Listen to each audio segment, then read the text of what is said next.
नमस्कार मित्रांनो. तर राज्य शासनाच्या राष्ट्रीय निवृत्तीवेतन प्रणाली म्हणजे NPS आणि एकीकृत निवृत्तीवेतन योजना म्हणजे UPS अंतर्गत असलेल्या लाखो शासकीय अधिकारी आणि कर्मचाऱ्यांसाठी अत्यंत महत्त्वाचे शासन परिपत्रक 11 जून 2026 रोजी जारी करण्यात आले आहे. या नव्या GRमुळे कर्मचाऱ्यांचे मासिक अंशदान PRAN खात्यात वेळेवर जमा होण्यासाठी नवीन आणि सुधारित कार्यपद्धती लागू करण्यात आली आहे.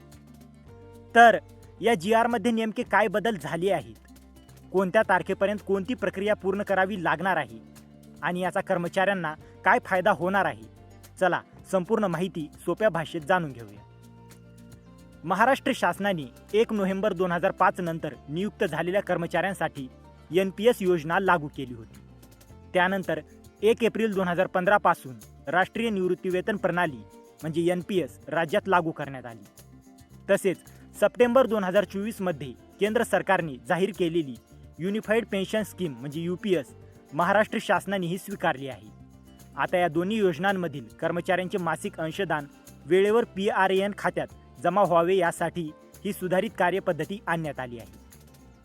तर या GRमधील सर्वात मोठा निर्णय, राज्य शासनाने स्पष्ट केले आहे की NPS आणि UPS अंतर्गत कर्मचाऱ्यांचे मासिक अंशदान प्रत्येक महिन्याच्या शेवटच्या कामकाजाच्या दिवशी PRAN खात्यात जमा झाले पाहिजे.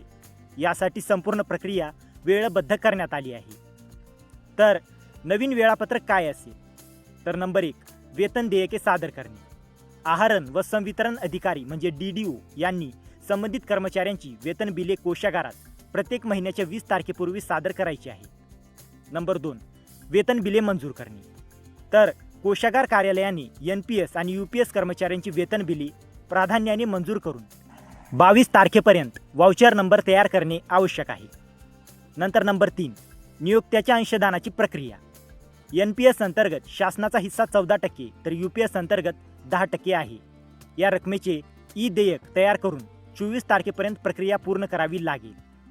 Number 4, SCF file upload. तर सबस्क्रायबर कॉन्ट्रीब्युशन फाईल म्हणजे SPF CRA NPS CAN प्रणालीमध्ये अपलोड करून ट्रान्झॅक्शन ID प्राप्त करणे आवश्यक आहे.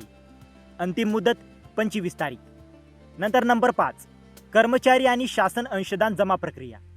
तर NPS मध्ये कर्मचारी प्लस शासन मिळून 24% अंशदान जमा होईल आणि UPS मध्ये कर्मचारी प्लस शासन मिळून 20% अंशदान जमा होईल. यासाठी आवश्यक देयके 29 किंवा 30 तारखेपर्यंत तयार करून मंजूर करावी लागतील. नंतर नंबर 6, अंतिम आणि सर्वात महत्त्वाचा टप्पा.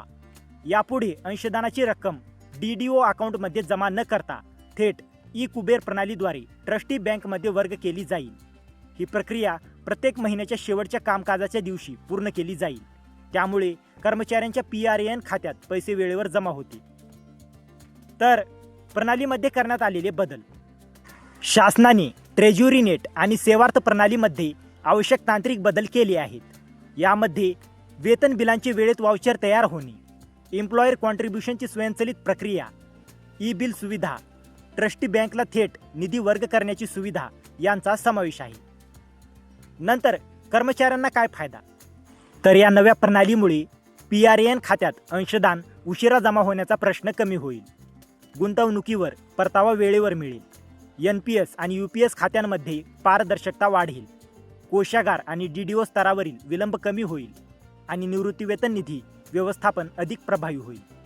तर 11 जून 2026च्या या महत्त्वाच्या शासन परिपत्रकानुसार NPS आणि UPS अंतर्गत कर्मचाऱ्यांचे मासिक अंशदान प्रत्येक महिन्याच्या शेवटच्या कामकाजाच्या दिवशी PRAN खात्यात जमा करण्यासाठी सुधारित कार्यपद्धती लागू करण्यात आली आहे.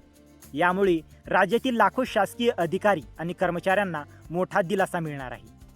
तर मित्रांनो, जर तुम्हाला या GRची PDF हवी असेल तर डिस्क्रिप्शनमध्ये आपल्या टेलिग्राम चॅनेलची लिंक दिलेली आहे. तिथे जाऊन तुम्ही या GRची PDF घेऊ शकता. आणि हा व्हिडिओ उपयुक्त वाटला असेल तर व्हिडिओला लाईक करा, शेअर करा आणि अशाच महत्त्वाच्या GR अपडेटसाठी आपल्या चॅनलला सबस्क्राईब करा. तर मित्रांनो, भेटूया अशाच एका महत्त्वाच्या पुढच्या व्हिडिओमध्ये. जय हिंद, जय महाराष्ट्र.